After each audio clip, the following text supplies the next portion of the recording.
Salamat kaayo, Attorney Ruth. Salamat kaayo, Mr. Chair. Gusto ko munang tawagin si Elias Jane. Jane, ikaw ay 16 years old, tama ba? 15 pa lang po ako. 15 lang. 15 years old ka, Oo Jane. po. Okay. At ikaw ba ay may asawa na? Oo po. Ilang taon ka lang nung nagkaroon ka ng asawa?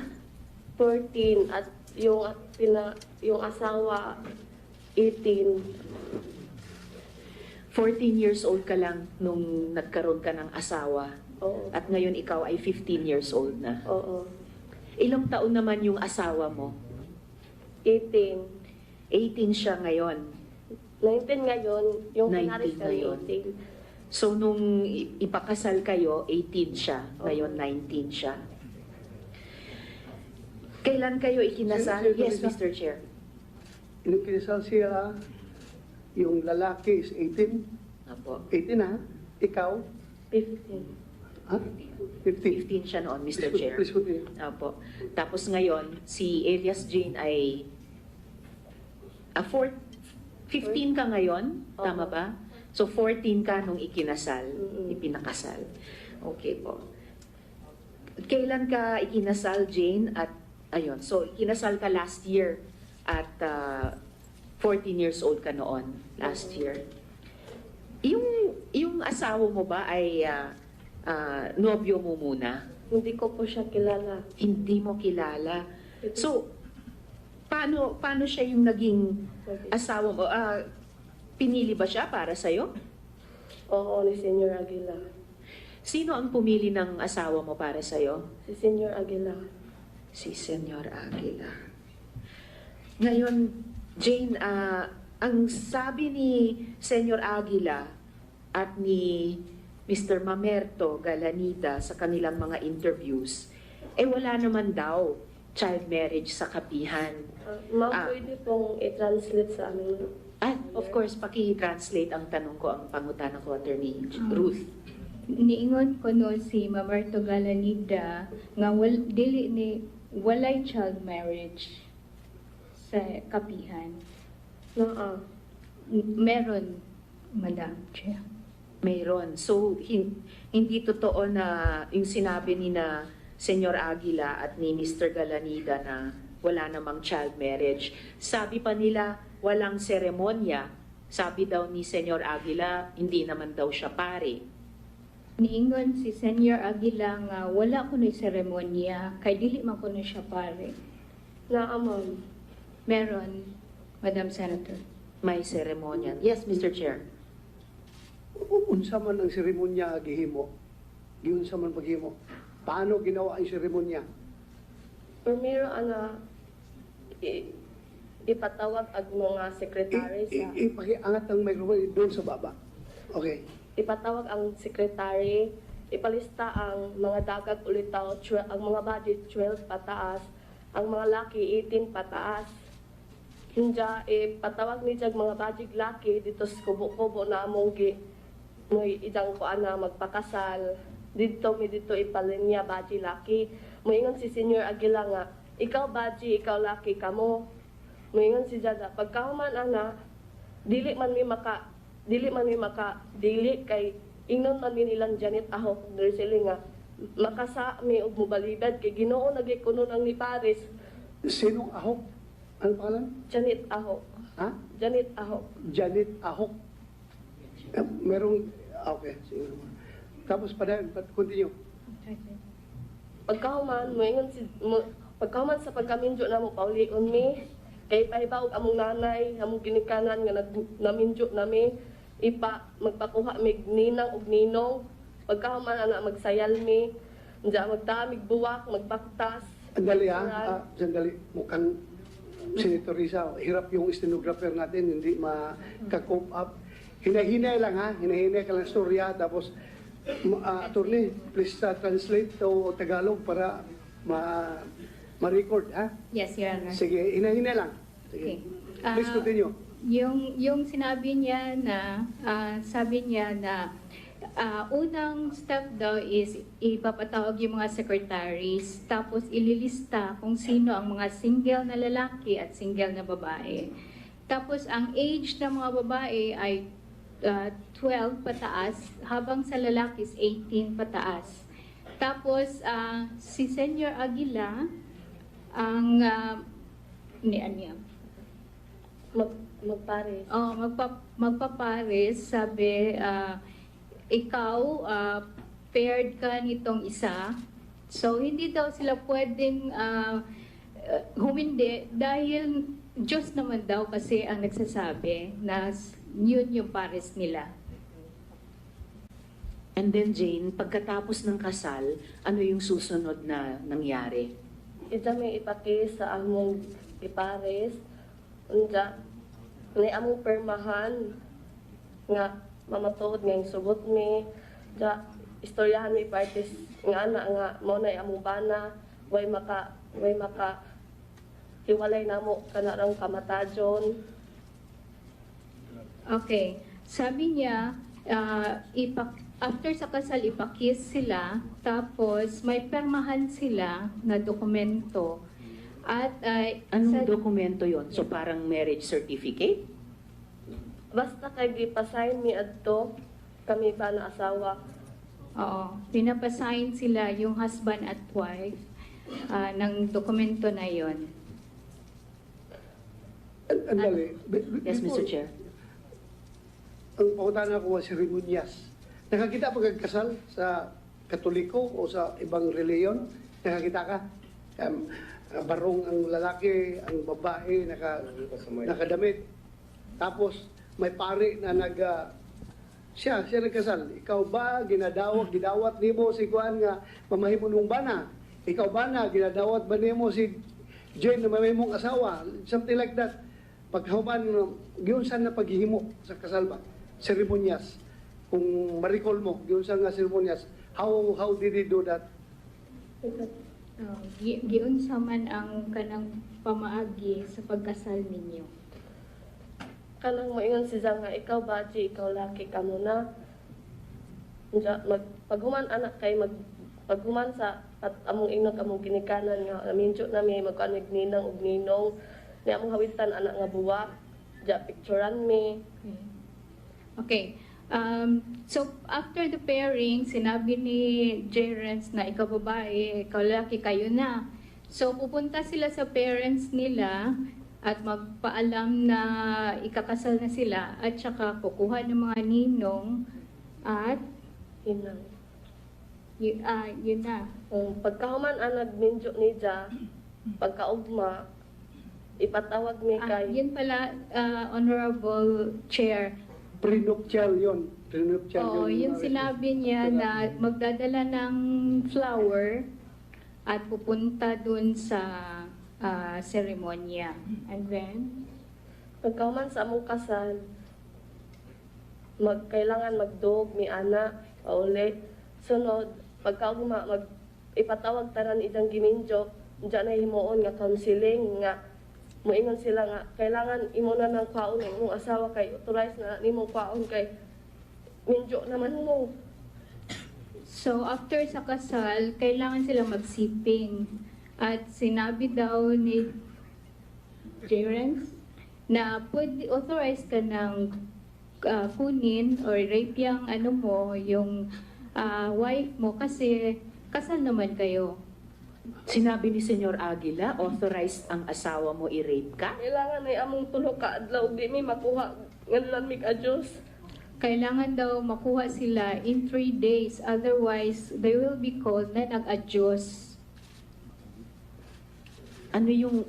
Sige, mamaya gusto kong itanong, Mr. Chair, ano ba yung adjust na yan? Pero ituloy mo muna, Jane. Ano yung susunod na pangyayari? Kasi sabi mo, sinabi ni Senyor Aguila, sinasabi, authorized yung mga asawa i-rape Opo. kayo. Senator Risa, sandali lang. Yes, Mr. Chair. Andito ba parents mo? Nasaan ang parents mo yan? Ang hanggang nanay tas Ha? Your Honor, she is under an alias name, Your Honor. Ha? Your Honor, she's under an alias, so she cannot. Okay, okay. Pero andito yung mother, father niya, wala? Wala. Yung nanay mo, nandun pa sa kapihan. Yes, Your Honor. Klaruin ko lang kasi gusto ko rin kausapin yung parents kung andito. We cannot divulge the name of the parents. Your Kaya nga, sige lang, huwag lang i-divorce. Basta ako, gusto ko lang either executive session or gusto ko magkausap. So meaning, Jane, pumayag yung parents mo na ikasal ka. Okay, musugot na ka na mag-among mga parents tungod kay mamay among balaod ni Senior Aguila kaya makasa kami sa langit. Oo, kasi yun daw ang laws to be able to go to heaven, Your Honor.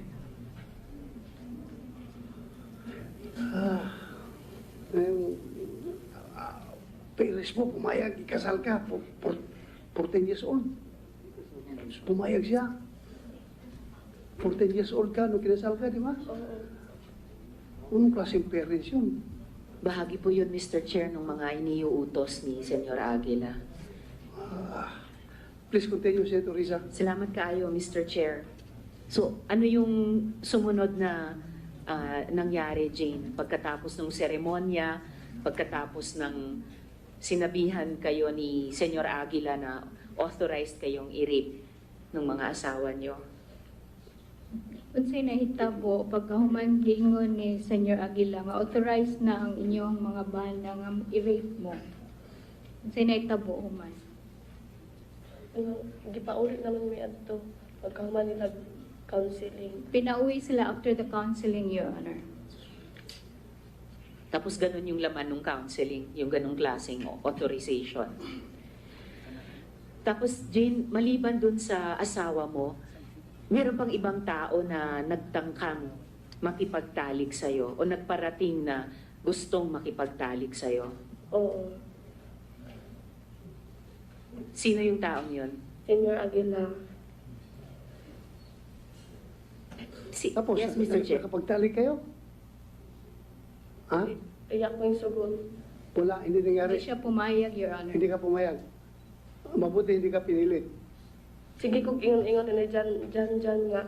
Sige, Ha? sugot na diha kay, dis kay ingon na nang kuhan kay, ginoo na nang ingon mo, jadi paghapon ka, pero di mo gajud ko. Palagi siyang kinukulit, Your Honor, na mag-consent na pero ayaw niya. Kasi sabi daw, Panginoon na yung nag-ano sa'yo, nag-ask ba? Oh. Sige. Continue. Salamat kayo, Mr. Chair. Kanina, Jane, binanggit mo yung adyos. No? Ano ba yung adyos na yan? May parusa ba kapag ayaw makipagtalik yung mga ipinakakasal?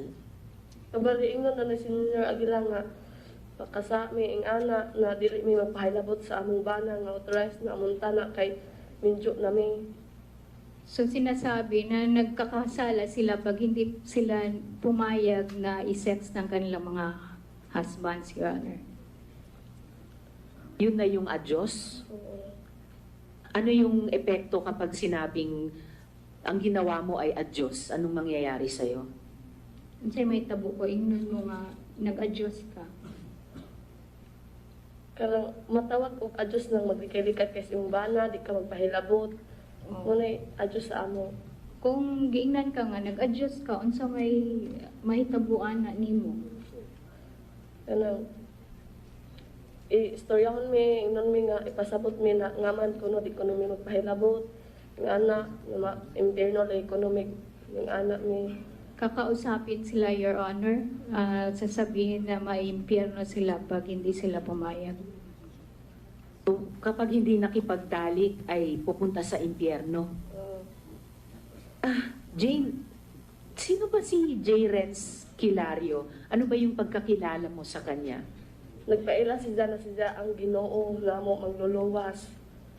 Nagpakilala siya na siya yung Panginoon at Savior nila, Your Honor. Lumalabas na kapag may rules yung Panginoon, yung Savior, si Senyor Aguila na nilabag, may parusa. Isa na itong sinabi mong adyos. Meron pa bang ibang mga parusang ginagawa bukod sa adyos? Ug dili mi mosunod sa ilang voluntaryo, mga paksol, i-restricted mis paksol, irulita, ug kanang padulan. Kung hindi sila susunod, mayroon silang paddle, may ruleta, restricted, Your Honor. Paddle? Parang paddle ng mga frat, ganon? Sa lubot ka ng kahoy nga, kanang mo dyan, pusit gani nga taas, Ah, rifle. parang rifle na kahoy, Your Honor, ihit sa butt ng Nakatikim ka ng paddle? Oo. Ilang beses? Kas akatong time nga, hinguli ko sa bike, kay gigutom ko. Diya pag adto na mas barracks, late na day ko, sa permission, gipadulan kong Sergio Cobillan. So may Sino nagpaddle? Sergio Cobillan. Ha? Sergio Cobillan.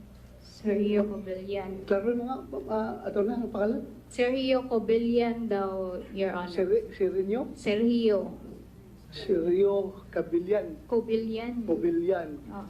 Kumsek, paki-check mo andito ngayon, nandito siya, kung Cobillan na yan. Invited, andito ba? Hanapin niyo, paupuin niyo dyan, yung Cobillan. Continue, Senator Risa. Salamat kayo, Mr. Chair. Ilang beses ka pinadal? Isa. Isang beses, Your Honor. At ano naman yung isang sinabi mong parusa na roleta? Anang mutalidok sa dawg asa nimo mutugdang ang imong makuha nanad mga masimasi, jogging, restricted sa paksol. Parang Asa mo to nung mato imong buhaton.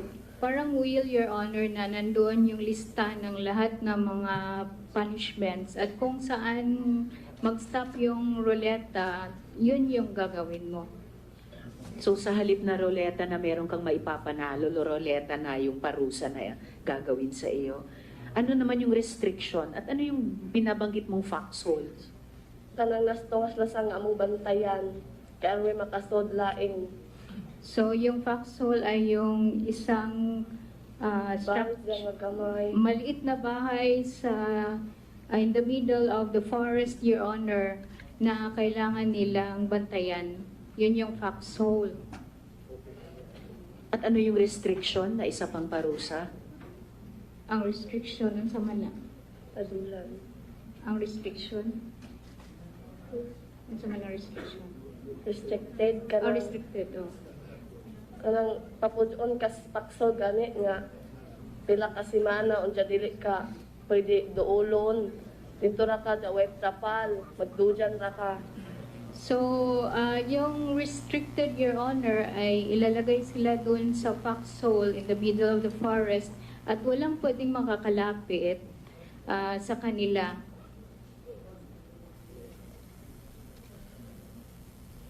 So sa kabila ng lahat ng itong mga pag-uutos, pagpipilit, pagpaparusa, Jane, nung nasa kapihan ka, nakapag-aral ka ba?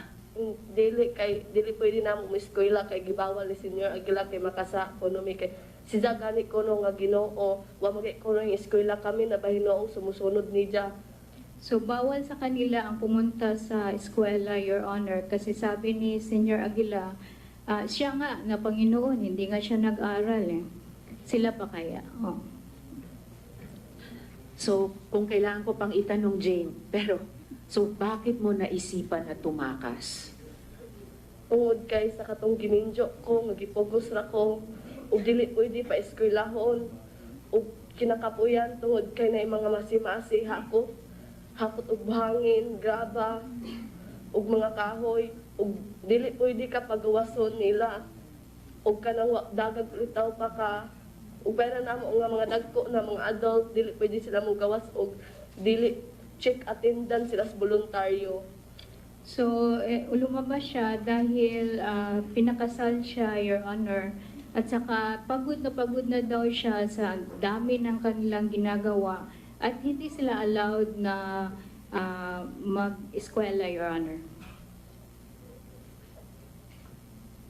Kahit ako, Jane, adult, napapagod din ako marinig lahat nung pinagdaanan mo. Ano pa kaya ikaw, no, na bata pa hanggang sa ngayon. At sa ngayon, Jane, kasama mo si tatay mo, pero ang nanay mo ay nandoon pa rin hanggang ngayon sa kapihan. Jagiminjo, jagotro ni Senior Aguila. Yung mother niya ay pinakasal sa iba, Your Honor. Doon, ni Senior Aguila. Yung mother mo nakasal sa father mo, pinakasal ni Senyor Aguila sa iba? Oh, Paano mo nalaman na pinakasal siya sa iba? katong pag-lit na mo progressing, nagpatawag si nanay o katong laki. May flag raising sila doon, Your Honor, na pinatawag yung nanay niya at yung bagong husband niya, yung lalaki. Kay dili ko no pwede o dili ni Paris, kay di ko no mikasaka sa arka ni Noe. Hindi daw pwede na walang pares dahil hindi sila makakapasok sa arka ni Noah. Noe. Hindi pwedeng walang kapares dahil pag walang kapares, hindi maililigtas. So dapat, parang yung mga hayop sa arko ni Noah, dapat pares-pares. Oh, Okay. Well, dagang salamat, Jane. Ha? Baka mamaya may mga tanong pa sa iyo. Pero ngayon pa lang, maraming salamat sa pagsasalita mo sa amin. Alang-alang sa sarili mo at sa ibang mga bata pa na tumakas at yung mga maraming bata pa na nando doon. Dagang salamat eh. Jane, Hindi ko ma-imagine. Jane? Yes, Mr. Chair. yung lahat, tagan gipanulti ni mo diri karon walay nagtudlo kanimo ni ana. ay, ako, Tinuod na nga ikaw ray umising doon nila to. walay nagtudlo ha. Oh, kay gusto lang. Yung lahat ng sinasabi mo ngayon, walang nagtuturo sa iyo na sabihin mo yan. Wala. Lahat yan base sa iyong personal experience. Oh, dili man ko kasubay o buya na ang agihan. Hindi ako makakapagsabi, Your Honor, kung hindi ko nadaanan. Okay, thank you, Jane. Salamat. Salamat kayo, Mr. Chair.